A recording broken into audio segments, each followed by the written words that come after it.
اخوان، بالنسبة للخبط شوف نسبته 1:1 يساوي 1.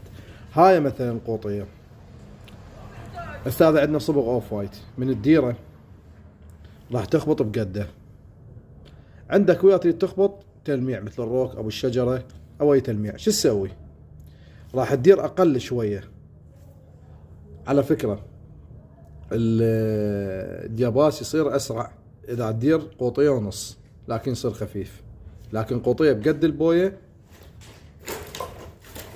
وتخبط يصير مستوى حلو. هاي بالنسبة للخبط. بالنسبة شلون نخلي هذا الصبغ، يعني خوما احنا من هذا وندير بالقلاص او ندير بالبطل مال المسدس، هذا خطأ. راح نستخدم هاي الطريقة، فلتر دبات مال ثنر، راح نشيل بالطاسة بالنا. طبعا بعد ما تخبط وتخوطه، الخبط عرفناها قلنا قوطية بقد هذا، بنزين بقده اذا كان خطه بالبنزين.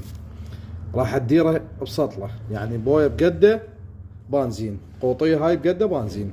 راح تخبط، راح تدير مثلا الثاني عند الروك راح ادير به. ليش؟ هذا تلميع، نسبه تلميع قويه زجاجيه. ايش راح نخلي؟ راح نشيل بالطاسه وين؟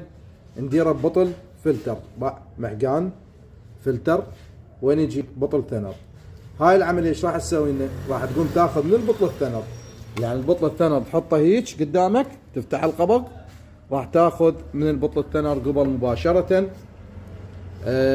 للمسدس. هنا نبغى راح ندير نسبه ملمع. هذا بالنسبه للروك، كيفك شلون ما تريد، ايش قد ما تدير مقادير دير. كل ما تدير اكثر راح يصير لمعه اقوى، كل ما تدير اقل راح يصير لمعه اقل. هذا درنا من الروك، انا اريد لمعته قويه. مرات اكو تلميعات شويه اخرا بالياباس، هسه هذا الدادير اني ياخر بالياباس، لمعته قويه لكن ياخر بالياباس. ايش راح اسوي؟ راح نخبط كل السطله، تمام؟ ركز يمي، تخبطه زين. ايش راح تسوي هنا؟ هنا راح تدير تخومه، قلنا احنا نشيل بالقلاص وندير بالمسدس، ما يصير. راح تشيل هيك، هذا محقان وهذا مصفي، راح تدير وين؟ قبل مباشرة. طبعا فلتر مهم جدا حتى ما يصير هذا بيه لا تراب، ونظيف من يروح للمسدس. طبعا المسدس هم بيه فلتر لازم، والمكان نظيف، اهم شيء النظافة حتى ما يشتلع قلبك بالصبغ.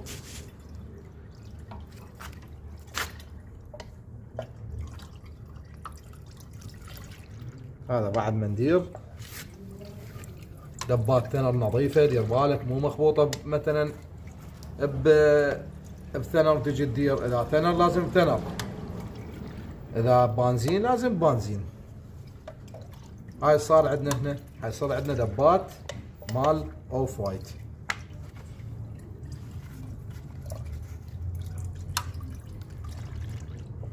احسن ما تشيل هيك بالقلاص وتدير بالمسدس، سالفة تعبانة.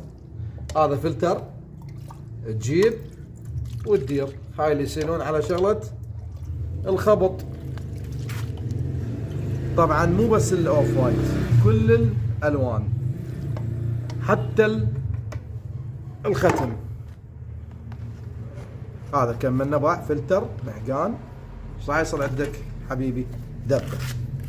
هاي الدبة، شوف هاي الدبة شيل مباشرة، ساد القبض مباشرة برش بالمسدس، لا تدوخ راسك، لا تظل تشيل لي بالقلاص وتدير بالمسدس دبانة وقعت بيه تراب وقع بيه ظل مكشف، كله غلط. هذا اضبط، نظيف ومفلتر وحلو، تشيل مباشرة وتدير بيه. لا ان شاء الله فادتكم المعلومات اللي دا اقدمها لكم، ولا تنسون ان تترحمون الوالدين.